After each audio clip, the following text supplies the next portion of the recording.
So what do we really know that we can talk about? Well, we know that the Department of Justice has been involved in running illegal guns to violent Mexican drug lords and cartels. We know that these very weapons have been used in criminal activities up to and including homicide. One of those guns was involved in the murder of U.S. Border Patrol agent Brian Terry. Some Mexican authorities estimate 300 of their citizens have been injured or killed by Fast and Furious guns.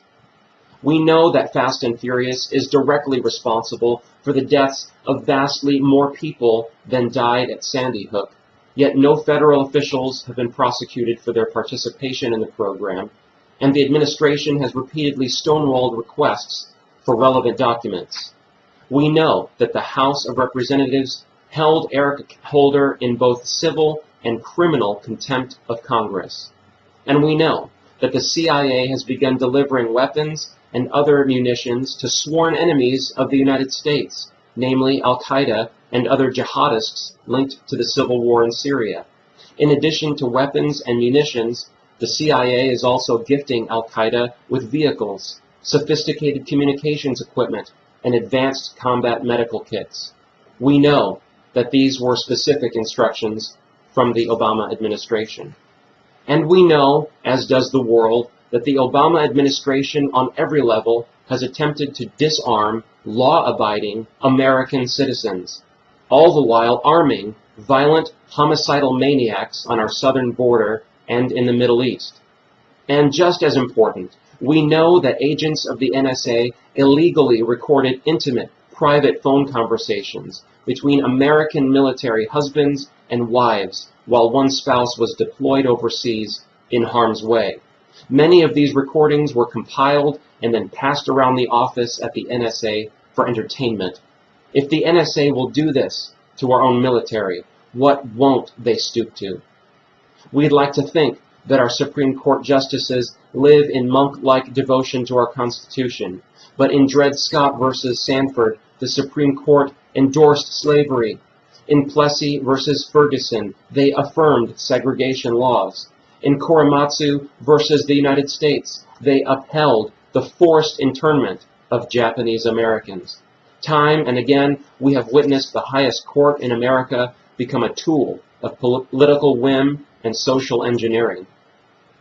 We also know many disturbing details about the debacle in Benghazi that led to the deaths of diplomat Sean Smith, retired Navy SEAL Tyrone Woods, retired Navy SEAL Glenn Doherty, and Ambassador Chris Stevens.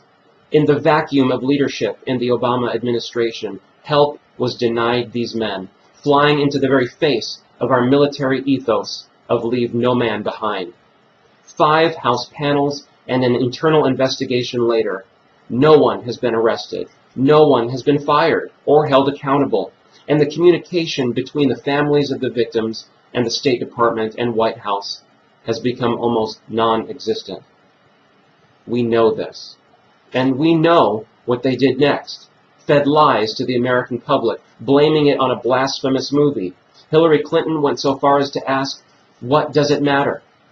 In all of these things that I've listed, in all of these things that we know, all of them, the American people have become rightfully suspicious and outright angry with our own government. This is common sense. This is evidence. These are facts. So the primary question is really no longer, what do we know? The question is, what are we collectively, what are we Americans going to do about it?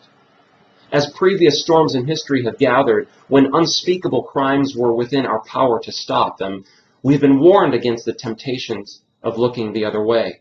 History is full of leaders who have warned against inaction, indifference, and especially against silence when it mattered the most. Our choices then in history have great consequences, and our choice today has great consequences. It matters that 53 years ago, President Dwight Eisenhower said, "In the councils of government, we must guard against the acquisition of unwarranted influence, whether sought or unsought, by the military-industrial complex. The potential for the disastrous rise of misplaced power exists and will persist." It matters today that not a single member of the IRS has been fired for illegal treatment of Americans based on their political ideas. It matters that the ones who have walked have kept their fat pensions.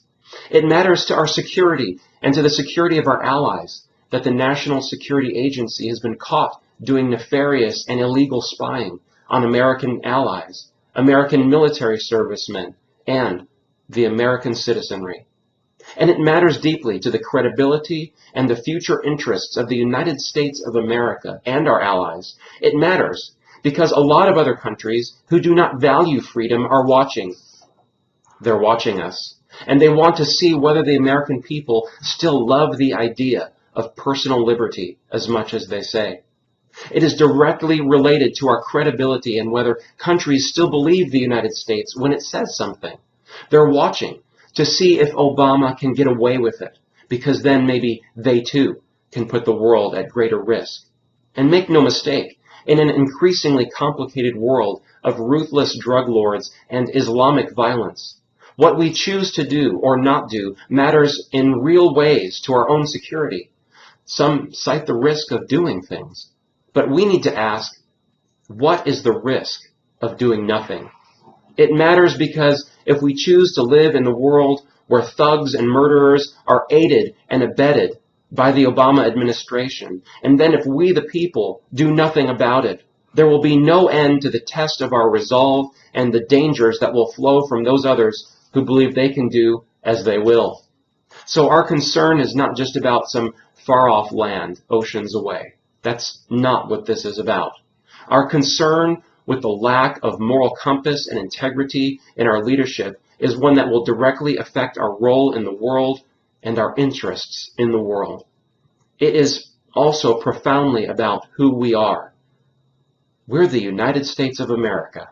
We are the country that has tried, not always successfully, but always tried, to honor a set of values around which we have organized our lives and our aspirations. These crimes against conscience, these crimes against our Constitution, these crimes against the principles of liberty, this matters to us. And it matters to who we are. And it matters to leadership and to our credibility in the world. My friends, it matters here if nothing is done. It matters if we the people speak out in condemnation and then nothing happens.